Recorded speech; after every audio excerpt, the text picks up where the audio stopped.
So we have now the Database Management System or the DBMS models.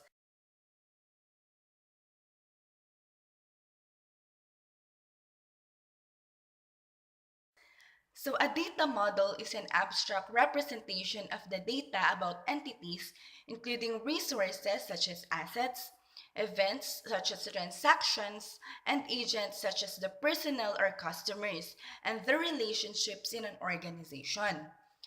So now, the purpose of a data model is to represent entity attributes in a way that is understandable to users.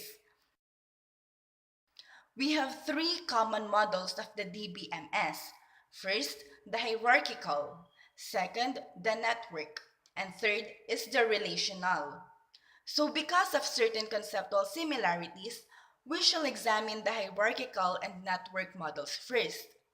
These are termed navigational models because of explicit links or paths among their data elements. We shall then review the defining features of the relational models, which is based on implicit linkages between data elements. So we should take note of the difference. Hierarchical and network are based on explicit links and they are termed navigational models, while relational model is based on implicit linkages. So before introducing these models formally, we need to review some important database concepts and terms. First up, we have the data attribute or field. A data attribute or field is a single item of data, such as customer's name, account balance, or address. Next, we have an entity. An entity is a database representation of an individual resource, event, or agent about which we choose to collect data. Entities may be physical, such as inventories, customers, and employees, or conceptual. They can be sales, accounts receivable, and depreciation expense. Next, we have the record type or table or file. When we group together the data attributes that logically define an entity, they form a record type. For example, the data attributes describing the sales event could form the sales order record type. In other words, a company's sales order record types are physically stored in their sales order table, which is part of their corporate database. Now, let's go to database. A database is the set of record types that an organization needs to support its business processes. Some organizations employ a distributed database approach and create different databases for each of its primary functional areas, while other organizations design their systems around a single database. We have now the associations. Record types that constitute a database exist in relation to other record types. This is called an association. Three basic record associations are one-to-one, one-to-many, and many-to-many. We have one-to-one association.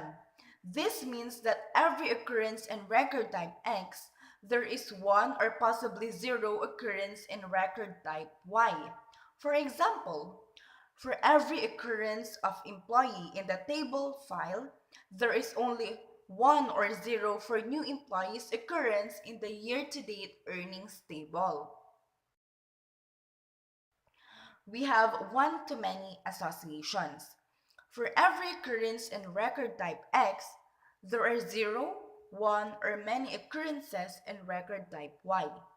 To illustrate, for every occurrence of the customer in the customer table, there are 0, 1, or many sales order in the sales order table.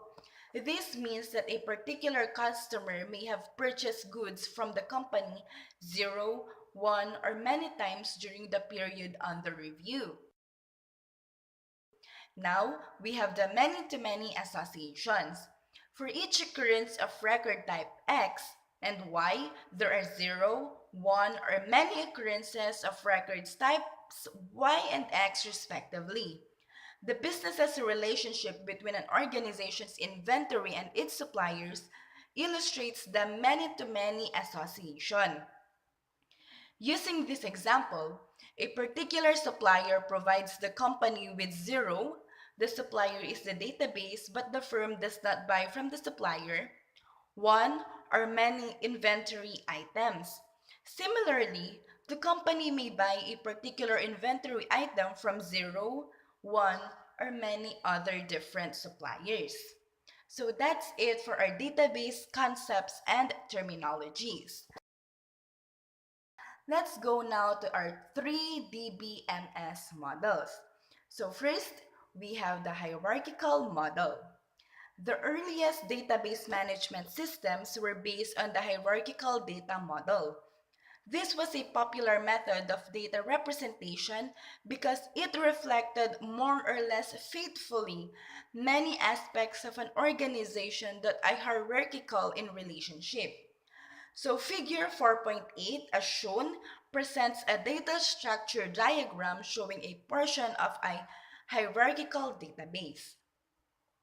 The hierarchical model is constructed of sets that describe the relationship between two linked files. Each set contains a parent and a child. Notice that file of B at the second level is both the child in one set and the parent in another set. Files at the same level with same parent are called siblings. This structure is also called a tree structure. The highest level in the tree is the root segment, and the lowest file in a particular branch is called a leaf. The hierarchical data model is called a navigational database because traversing the files requires following a predefined path. This is established through explicit linkages between related records.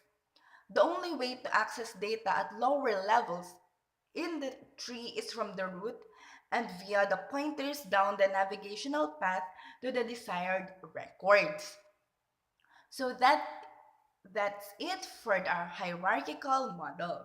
Now let's go to the network model. Like the hierarchical model, the network model is a navigational database with explicit linkages between records and files. The distinction is that the network model permits a child record to have a multiple parents. For example, referring to figure 4.12, invoice number 1 is the child of salesperson number 1 and customer number 5. Pointer fields in both parent records explicitly define the path to the invoice or the child record. This invoice record has two links to related sibling records. The first is a salesperson link to invoice number 2. This record resulted from a sale by salesperson number 1 to customer number 6. The second pointer is to customer link to invoice number 3. This represents the second sale to customer number 5, which was processed this time by salesperson number 2. Under this data structure, management can track and report sales information pertaining to customers and sales staff.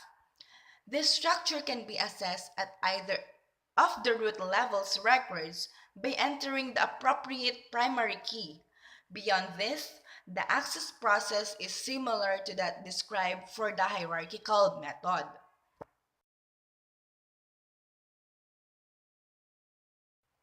So we are finished with the navigational models, which is the hierarchical and the network model. Let us go now to the relational model. So as a brief background, EF Cod originally proposed the principles of the relational model in the late 1960s. The formal model has its foundations in relational algebra and set theory, which provides the theoretical basis for most of the data manipulation operations used. The most apparent difference between the relational model and navigational models is the way in which data associations are represented to the user. The relational model portrays data being the form of two-dimensional tables,